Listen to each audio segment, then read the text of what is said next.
मकसद का इरादा, ज्यादा अहम चीज ये होती है कि मकसद का इरादा करना। दिन मनाने में बहुत मरतबा यही चीज पेश नजर होती है, यानी जैसे अगर हम मिलाद शरीफ मनाते हैं ना, तो उसके अंदर भी मकसद बेअसत की याद दहानी होती है। ठीक है, अच्छा, इसी तरह हम ये दिन मनाते हैं तो इस दिन मनाने के अंदर भी मकसद क़याम पाकिस्तान की याद दहानी होती है।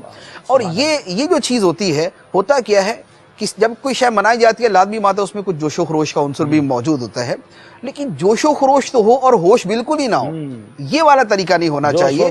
जोश शरीयत की हुदूद के अंदर बिल्कुल होना चाहिए, और ये बाकी इंसानी फितरत भी है और दीन इसका जो है वो फरमाता भी है, लेकिन इसके साथ होश भी होनी चाहिए। होश क्या होती है?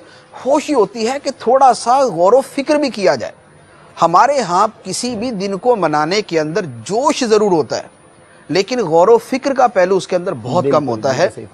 हमारे यहाँ जितने वो चैनल्स के प्रोग्राम हैं, या वो जलसे जुलूस होते हैं, या वो रैलियाँ निकलती हैं, उनमें इस पर बतौर ख़ास बहुत कम तवज्जो दी जाती है कि भाई हम इस मकसद के ऊपर भी तो गौर करें जिसके लिए इतनी कुर्बानियाँ, यानी अगर 6, 7, 8, 9, 10 लाख लोग अपनी जानें कुर्बान कर गए, अगर 1 करोड़ के करीब लोग या उससे कुछ कम लोग जो है एक वतन को छोड़ के दूसरे वतन आ गए, तो यार इतनी बड़ी तादाद, तारीख के अंदर इतनी बड़ी हिजरत नहीं हुई। तारीख इंसानियत में, इस्लाम में नहीं, तारीख इंसानियत के अंदर कभी इतनी बड़ी हिजरत नहीं हुई कि यार 1 करोड़ यानी 50 लाख से 1 करोड़ के दरमियान अफराद जो है वो एक वतन को छोड़कर दूसरे वतन को निकल पड़े। पता भी नहीं था मिलना क्या है, घर छूट गया, खेत छूट गए, अब वो क्या चीज थी जिसके लिए इतनी कुर्बानी दी गई? तो वो जो मकसद है, अब वो मकसद क्या है? वो मकसद ये उस जमाने के अगर थोड़े से जिसको थोड़ी सी भी हाव नो है, वो समझता है उस जमाने का मकसद क्या था। एक ही नारा सबकी जबान पे होता था, पाकिस्तान का मतलब क्या? ला इलाहा इल्लल्लाह। ये वो एक नारा था जिसके ऊपर ये सब कोशिशें थी, जिसके ऊपर सबने कुर्बानियां दी, जिसके ऊपर सबने हिजरत की है।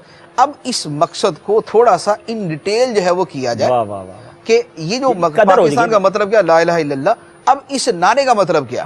इस नारे का मतलब सीधा सीधा ये है कि इस मुल्क के ऊपर हुक्मरानी जो है वो ला इलाहा इल्लल्लाह की है। ला इलाहा इल्लल्लाह जो है वो इस्तियारा है दीन इस्लाम से, अल्लाह ताला की जो है वो अल्लाह ताला की हुक्मरानी से और अल्लाह ताला की अजमत से। तो अब खुलासा कलाम वही बनता है कि क़याम पाकिस्तान का बुनियादी मकसद एक तो खुद इस नारे की रोशनी में, दूसरा जैसे बानी पाकिस्तान कायद आज़म मोहम्मद अली जिन्ना, उनका अपना जो है वो जगह जगह उनका ये मौजूद है कि हम पाकिस्तान को इस्लाम की तजर्बागाह बनाएंगे। वाह, ठीक, इस्लाम की तजर्बागाह बनाए।